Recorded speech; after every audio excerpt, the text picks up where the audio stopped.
Great Lakes Prepping here. In this week's edition of the Sunday Soup series, we're making an authentic French onion soup. Now, this isn't a particularly difficult soup to make, but it takes a while, and there's a couple things you have to do in order to serve it in sort of the traditional way. Most of the time spent making this soup is pretty much waiting an hour or so for the onions to cook down, and once the soup itself is done cooking in the pot, there's a couple other things you have to do.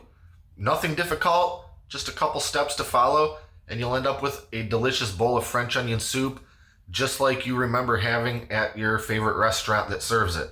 French onion is one of those soups that you can't really go out and just buy a quick can of it if you have a craving for it. You either pretty much have to make it yourself or find a restaurant that serves it. French onion isn't my favorite soup. I don't eat it a lot, but once in a while I just get a craving for it, and I've sort of just been waiting for that craving to hit before deciding to make this one as part of the Sunday Soup series. Well, that time is upon us. So we're gonna go ahead and get started looking at our ingredients.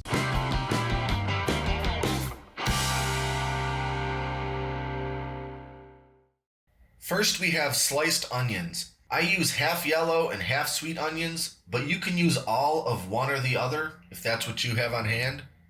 Next, beef broth, olive oil, minced garlic, dry white wine, butter, salt, black pepper, Gruyere cheese, and a French bread baguette.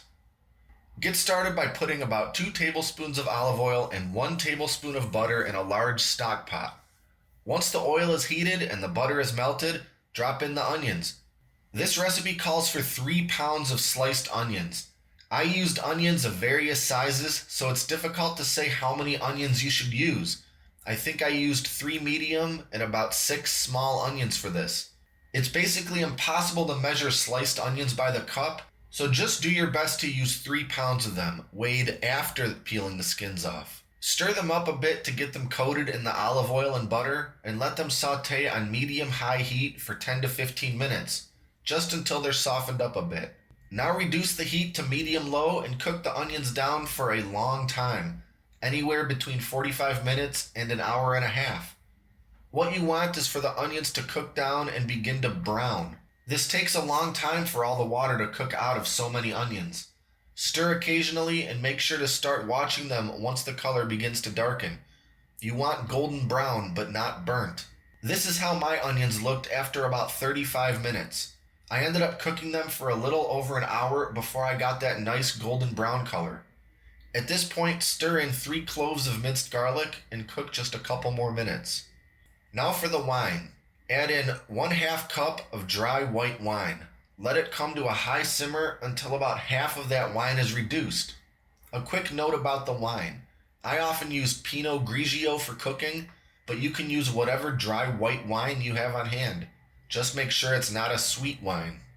Now add in 1/2 teaspoon salt, 1/2 teaspoon black pepper, and 2 quarts of beef broth. 2 quarts is 8 cups, or 2 of those large 32-ounce cartons of broth from the store. Let everything come just up to a boil and reduce the heat to low. Cook on a low simmer for 1 hour, stirring occasionally. When there's about 15 or 20 minutes left on the simmer, it's time to get the rest of this dish ready. First, shred that Gruyere cheese. You need about a handful for each bowl you're going to make. Next, preheat the oven to 400 degrees. Slice up the French baguette into 1/2 inch thick slices. Some French onion soup recipes just use regular croutons, and you could do that too if you don't want to bother with the baguette. Personally, I think it's worth using. Brush both sides of the baguette slices with olive oil and place on a cookie sheet. Bake for about 4 minutes on each side until they're nicely browned and toasted, and then remove from the oven. By now your soup should be done simmering and it's ready to go. Place 2 of the toasted bread slices into a soup crock or ramekin, and then ladle soup over top. You must use a bowl that's safe to put in the oven. I'm using my amazing vintage restaurant soup crock that just oozes 1980s. This is where my memory goes when I think of French onion soup, so it really does tie the whole experience together for me. Now sprinkle a generous amount of the shredded cheese over top. A quick note about the cheese. While Gruyere is the traditional type of cheese to put on French onion soup, as well as being a word I've probably never pronounced correctly, you can certainly use regular Swiss cheese.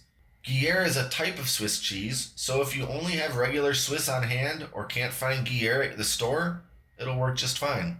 Now place the soup crock on a cookie sheet and broil for just a couple minutes. Keep a close eye on it and take it out once the cheese melts and turns a light brown. And that's it, time to serve. At this point, the crock, the soup, and the cheese are approximately the same temperature as molten lead, so I have to wait a couple minutes before I can even think about taking a bite. This is definitely not a soup that works as a quick bite to fill your belly. It's a bit of a production between the time spent cooking down the onions and putting together the rest of the presentation. But because most people have never made it at home, French onion soup is one of those dishes that seem impressive and more difficult than it really is. If you're looking for a new soup to try, I do recommend this one, especially if you've got some old soup crocks in the cupboard that haven't seen the light of day in 20 years. And as a special bonus, your house, your clothes, your pets, your grandmother, and every cell inside your body will smell like cooked onions for the next 3 days. If you liked this video, click the subscribe button and stay up to date on all our latest stuff, including next week's edition of the Sunday Soup series. Thanks for watching, and until next time, this is Great Lakes Prepping.